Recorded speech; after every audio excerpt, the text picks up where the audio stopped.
रूस और यूक्रेन युद्ध की बात करेंगे।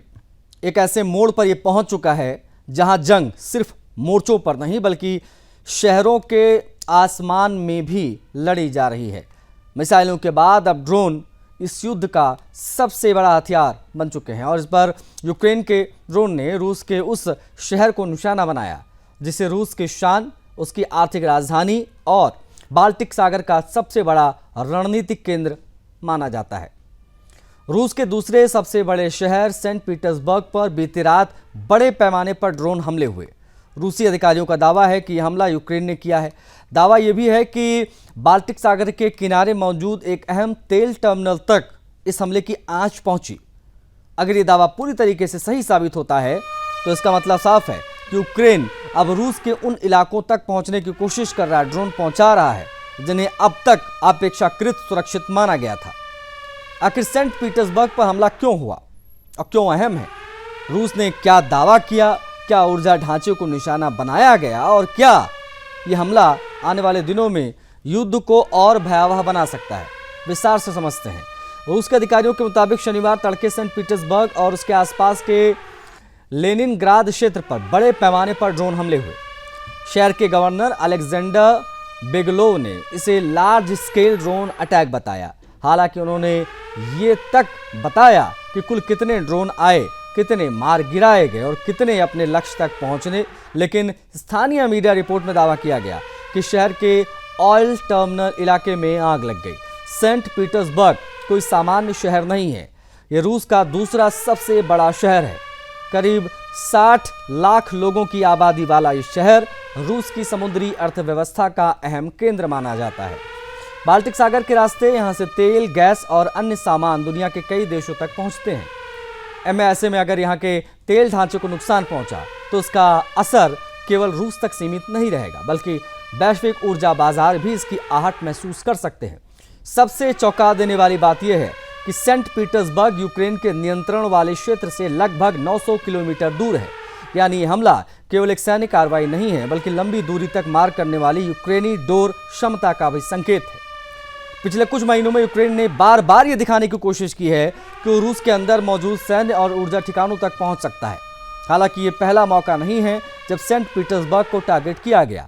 इससे पहले भी शहर के तेल टर्मिनल पर ड्रोन अटैक हुए हैं। जून में आयोजित प्रतिष्ठित Saint Petersburg international economic forum के दौरान भी इस बंदरगाह के आसपास सुरक्षा अलर्ट बढ़ाया गया था। उस समय भी ड्रोन खतरे की चर्चा शुरू हुई थी। यानी अब यह शहर भी युद्ध के बढ़ते दायरे से दूर नहीं है। दूसरी तरफ रूस लगातार यूक्रेन के कई शहरों पर मिसाइल और ड्रोन हमले कर रहा है। कीव, खार्किव, ओडेसा और अन्य शहरों पर भी बीते महीनों से बड़े हमले किए हैं रूस ने। जवाब में यूक्रेन ने अपनी रणनीति बदली है। अब वो सीधे रूस के भीतर मौजूद सैन्य एयरबेस, हथियार भंडार, ईंधन के डिपो, तेल रिफाइनरीज और लॉजिस्टिक नेटवर्क को टारगेट कर रहा है। सैन्य विशेषज्ञों का मानना है कि आधुनिक युद्ध में ड्रोन सबसे प्रभावी और अपेक्षाकृत कम लागत वाला हथियार है जिससे बहुत ही आसानी के साथ में यूक्रेन रूस के ऊपर अटैक कर रहा है। फिलहाल इस हमले में कितना नुकसान हुआ है इसकी कोई आधिकारिक पुष्टि नहीं हुई है। रूसी प्रशासन ने किसी बड़े जान माल के नुकसान की कोई जानकारी नहीं दी है। वहीं यूक्रेन की ओर से भी इस हमले की जिम्मेदारी स्वीकार करने या खंडन करने वाला कोई बयान नहीं आया है।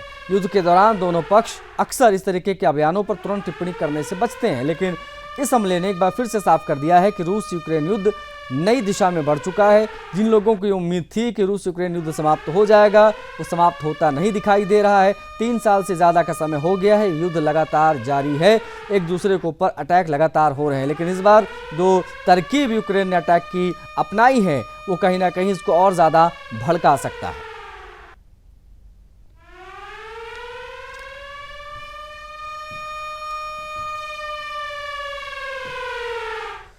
मध्य पूर्व एक बार फिर से बारूद के ढेर पर खड़ा है। यमन, सऊदी अरब, ईरान और हुती विद्रोही, इन 4 नामों के बीच तनाव अब एक नए खतरनाक मोड़ पर पहुंचता दिखाई दे रहा है।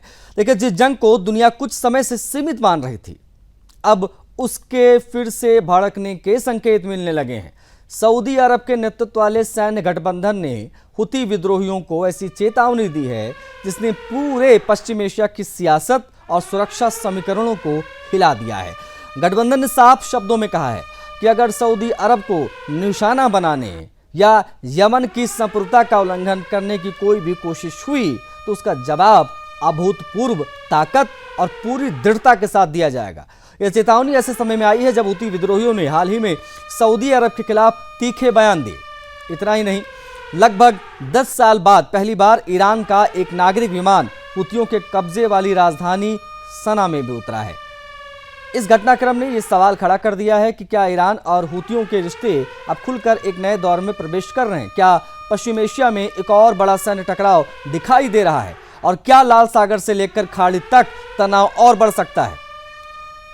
बता आपको यह दे कि यमन की अंतर्राष्ट्रीय मान्यता प्राप्त सरकार का समर्थन करने वाले सऊदी नेतृत्व वाले सैन्य गठबंधन ने शनिवार को एक बेहद सख्त बयान जारी किया।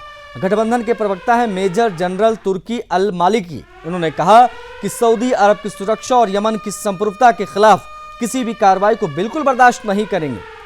उन्होंने कहा कि यदि हूती विद्रोहियों या उनके समर्थक कोई दुस्साहस करते हैं तो उसका जवाब अब तक की सबसे कड़ी सैन्य कार्रवाई के रूप में दिया जाएगा। गठबंधन ने अपने बयान में हूती विद्रोहियों पर आरोप लगाया है कि वे लगातार क्षेत्र में अस्थिरता फैलाने की कोशिश कर रहे हैं। साथ ही ये भी कहा गया है कि हूती संगठन अपनी आंतरिक राजनीतिक, आर्थिक और सामाजिक विफलताओं में जनता का ध्यान हटाने के लिए सऊदी अरब के खिलाफ बयानबाजी कर रहे हैं। दरअसल हाल ही में हूती विद्रोहियों ने आरोप लगाया था कि सऊदी अरब के युद्धक विमानों ने यमन के हवाई क्षेत्र का उल्लंघन किया है। इसके बाद हूती नेतृत्व ने सऊदी अरब को गंभीर परिणाम भुगतने की चेतावनी दी। इस बीच लगभग एक दशक बाद ईरान का एक नागरिक विमान हूतियों के नियंत्रण और सना अंतर्राष्ट्रीय हवाई अड्डे पर पहुंचा है। इस घटना को केवल एक सामान्य उड़ान नहीं माना जा रहा है, बल्कि इसे ईरान और हूती विद्रोहियों के बीच बढ़ते सहयोग के संकेत के तौर पर दुनिया देख रही है। और जिस प्रकार से हमला हूती विद्रोहियों ने सऊदी अरब को दिया, उससे बहुत सारी चीजें स्पष्ट हो गई हैं।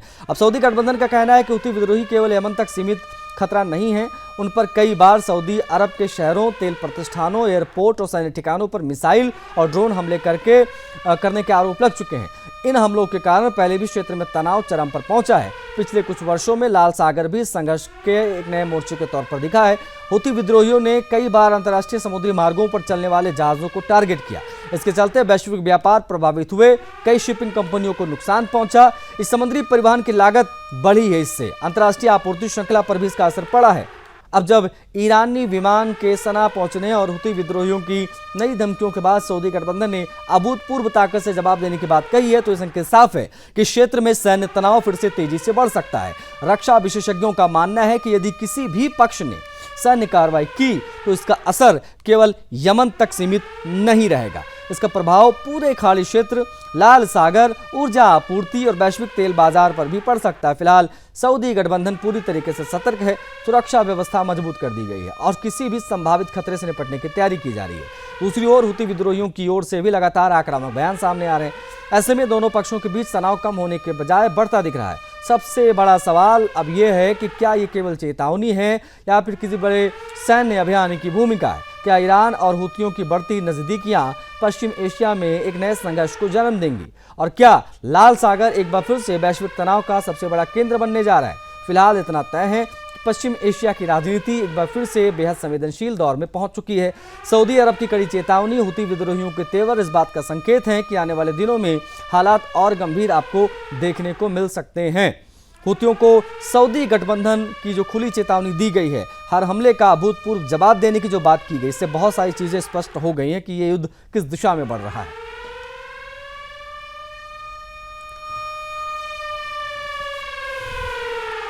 ब्रिटेन के कैम्ब्रिजशायर में पहला हिंदू मंदिर बनाने की योजना को बड़ा झटका लगा है।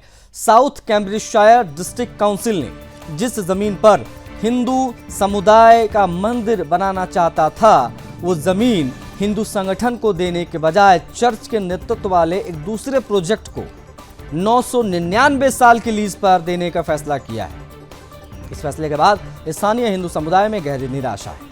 सोशल मीडिया पर यह सवाल भी उठने लगा है कि क्या ब्रिटेन में हिंदुओं के साथ समान व्यवहार हो रहा है। कुछ लोग तो यहाँ तक पूछ रहे हैं कि क्या ब्रिटेन की व्यवस्था हिंदू विरोधी होती जा रही है। हालांकि इस सवाल का जवाब तथ्यों के आधार पर देखना जरूरी है। फिलहाल उपलब्ध जानकारी के अनुसार काउंसिल ने अपने फैसले को मूल्यांकन प्रक्रिया और तय मानदंडों पर आधारित बताया है। अब तक ऐसा कोई आधिकारिक प्रमाण सामने नहीं आया है जिससे निष्कर्ष निकाला जा सके कि ब्रिटेन सरकार ने यह फैसला केवल हिंदू होने के कारण लिया या उसकी कोई आधिकारिक नीति हिंदू विरोधी है। लेकिन यह भी सच है कि इस फैसले ने ब्रिटेन में रहने वाले हिंदू समुदाय की धार्मिक ज़रूरतों और उनकी लंबे समय से चली आ रही मांग को एक बार फिर से चर्चा के केंद्र में ला दिया है। दरअसल नॉर्थस्टो शहर के स्थानीय हिंदुओं ने हिंद समाज नॉर्थस्टो HSN नाम के एक चैरिटी बनाकर उस जमीन पर हिंदू मंदिर के साथ एक इंटरफेथ और वेलनेस सेंटर बनाने का प्रस्ताव रखा था। उनका कहना था कि ये केवल पूजा का स्थान नहीं बल्कि सांस्कृतिक गतिविधियां जैसे योग, आध्यात्मिक कार्यक्रम और विभिन्न समुदायों के बीच संवाद का भी एक केंद्र बनेगा। लेकिन साउथ कैम्ब्रिजशायर डिस्ट्रिक्ट काउंसिल ने सभी प्रस्ताव को मूल्यांकन करने के बाद नॉर्थस्टो चर्च नेटवर्क NCN को अधिक अंक दिए। HSN को जहां 65% अंक मिले तो वहीं NCN को 81%। इसी आधार पर काउंसिल ने जमीन चर्च नेटवर्क को देने का फैसला किया, वो भी 1000 साल के लिए। इस परियोजना में चर्च के साथ साथ स्थानीय मुस्लिम समुदाय के लिए स्थायी नमाज स्थल और एक शिक्षा केंद्र भी प्रस्तावित है। फैसले के बाद HSN की अध्यक्ष अपर्णा निगम सक्सेना ने पूरी प्रक्रिया की पारदर्शिता पर सवाल उठाए। उनका कहना है कि संगठन को वित्तीय रिकॉर्ड और अन्य दस्तावेजों के आधार पर कम अंक दिए गए, जबकि पहले ये स्पष्ट नहीं किया गया था कि यह मूल्यांकन का इतना महत्वपूर्ण हिस्सा होगा। उनके अनुसार यदि पहले से विस्तृत दिशा निर्देश दिए जाते तो संगठन सभी आवश्यक वित्तीय दस्तावेज, तकनीकी रिपोर्ट और आर्किटेक्ट की योजनाएं समय पर उपलब्ध करा सकता था। HSN अब इस फैसले के खिलाफ अपील करने पर विचार कर रहा है। इस पूरे विवाद की सबसे अहम बात यह है कि कैम्ब्रिजशायर में कई चर्च और मस्जिदें मौजूद हैं, लेकिन आज भी वहां एक भी स्थायी हिंदू मंदिर नहीं है। स्थानीय हिंदू परिवारों को पूजा अर्चना के लिए बर्मिंघम या लंदन के वेम्बली तक करीब 2 घंटे की यात्रा करनी पड़ती है। गणेश उत्सव हो, महाशिवरात्रि हो, नवरात्रि हो, हवन हो, अन्य धार्मिक कोई भी आयोजन हो, सामुदायिक हॉल या किराए के स्थानों पर ही इसको आयोजित करना पड़ता है। कई बार पूजा की मूर्तियों को अस्थायी रूप से घर, गैराज या बैग में रखना पड़ता है, जिससे श्रद्धालुओं की धार्मिक भावनाएं आहत होती हैं। भावनात्मक कठिनाइयां उनको झेलनी पड़ती हैं। नॉर्थस्टो में रहने वाली 16 वर्षीय एवा का कहना है कि उन्होंने कभी पूरी रात चलने वाली महाशिवरात्रि या पारंपरिक हवन में हिस्सा नहीं लिया। उनके मुताबिक भारत में रहने वाले रिश्तेदार अपने त्यौहार पूरे उत्साह के साथ मनाते हैं, जबकि ब्रिटेन में रहने वाली नई पीढ़ी धीरे धीरे अपने धार्मिक और सांस्कृतिक जड़ों से दूर होती जा रही है। उनका मानना है कि यदि स्थानीय स्तर पर मंदिर होगा तो बच्चे और युवाओं को अपनी संस्कृति से जुड़ने का बेहतर अवसर मिलेगा। दूसरी ओर काउंसिल सदस्य डॉक्टर लिसा रेडरप ने फैसले का बचाव किया। उनका कहना है कि सभी आवेदन का मूल्यांकन पहले से तय नियमों और समान मानदंडों के आधार पर किया गया। उनके अनुसार हर संगठन के लिए जरूरी था कि वो अपनी परियोजना की आवश्यकता, वित्तीय तैयारी, संचालन क्षमता और भविष्य की योजनाओं का स्पष्ट विवरण प्रस्तुत करे। काउंसिल का दावा है कि अंतिम फैसला केवल इन्हीं मानकों के आधार पर लिया गया है, न कि किसी धर्म के पक्ष में या विरोध में। इसके बावजूद ये मामला एक बड़े सवाल को जन्म देता है। यदि किसी क्षेत्र में वर्षों से एक बड़ा हिंदू समुदाय रहा है और वहां अब तक एक भी मंदिर नहीं बन पाया है, जबकि अन्य धर्मों के लिए धार्मिक ढांचे लगातार बने हैं, तो स्वाभाविक है समुदाय के भीतर उपेक्षा की भावना पैदा होगी ही होगी। यही कारण है कि इस फैसले पर केवल ब्रिटेन ही नहीं बल्कि भारत, दुनिया भर के हिंदू समुदाय की भी नज़र है। फिलहाल उपलब्ध तथ्यों के आधार पर यह कहना उचित नहीं होगा कि ब्रिटेन सरकार आधिकारिक रूप से हिंदू विरोधी है, लेकिन ये जरूर कहा जा सकता है कि इस फैसले से समान अवसर, धार्मिक प्रतिनिधित्व और अल्पसंख्यक हिंदू समुदाय की धार्मिक आवश्यकताओं को लेकर गंभीर बहस वहां छिड़ गई है। अपील की प्रक्रिया होती है तो आने वाले समय में यह मामला और स्पष्ट होगा कि निर्णय पूरी तरीके से प्रशासनिक मानकों पर आधारित था या स्थानीय हिंदू समुदाय की चिंताओं पर दोबारा विचार करने की आवश्यकता यहां पर बनती है।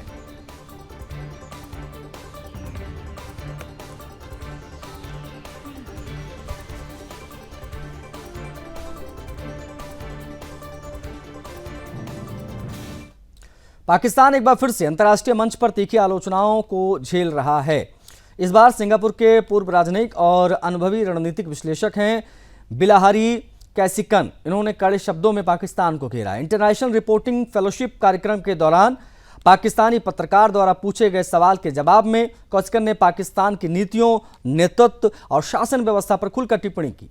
उनका बयान अब सोशल मीडिया पर तेजी से वायरल हो रहा है और इसे पाकिस्तान की एक और अंतर्राष्ट्रीय फजीहत के तौर पर आप देख सकते हैं। दरअसल कार्यक्रम के दौरान पाकिस्तानी पत्रकार ने ईरान इजराइल संघर्ष के दौरान पाकिस्तान की भूमिका का जिक्र करते हुए पूछा कि वो अगले 5 वर्षों में पाकिस्तान को किस स्थिति में देखते हैं। सवाल पूछने का अंदाज ऐसा था मानो पाकिस्तान की कूटनीतिक भूमिका की सराहना की जाएगी, लेकिन जवाब पूरी तरीके से उल्टा मिला।